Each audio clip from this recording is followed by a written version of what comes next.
Hi everyone, এটা আমার সরস্বতী পুজোর মিনি ব্লগ। 2 বছর পর আমি এবার হোম টাউনে ছিলাম, তাই মনে হলো স্কুলের ফ্রেন্ডসের সাথে শাড়ি পরে সরস্বতী পুজোর দিন যদি না বেরোই তাহলে আর কি করলাম। সানডে পড়েছিল বলে সবার বেশ সুবিধাও হয়েছিল। এই ইক্কাতে সিল্ক শাড়িটা অ্যাকচুয়ালি আমার পাম্মা মানে ঠাকুমার অনেকদিন ধরেই আমি নজর করছিলাম যে পরবো, তাই সরস্বতী পুজোর দিন পরেই ফেললাম। সেজেছি আমি, মেকআপও আমিই করেছি, কিন্তু শাড়িতে সুন্দর করে মা পরিয়ে দিয়েছে। স্কুলে ঠাকুর দেখবার পর আমরা আসানসোল গেছিলাম, তারপরে মনে হলো যে কি করব, অনেকটা আড্ডা দেওয়ার ছিল আর টাইমও হাতে ছিল, তাই মনে হলো তাহলে বারবিকিউ নেশনই যাওয়া যাক। বারবিকিউ নেশন এই নিয়ে বোধহয় 6-7 বার আমি গেছি, কিন্তু প্রি কোভিড ওদের যে টেস্ট আর কোয়ালিটি ছিল সেটা যেন অনেক খুঁজেও এখন আর আমি পাই না।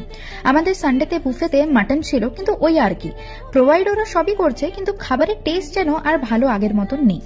আর বারবিকিউ নেশনের মেন কোর্স আমার কোনো কালই খুব একটা ভালো লাগতো না, কিন্তু ডেজার্টটা আমার ফেভারিট। আর ওদের এই পান কুলফিটা আমি 2-3টা না খেয়ে কিন্তু বুফে থেকে বেরোই না।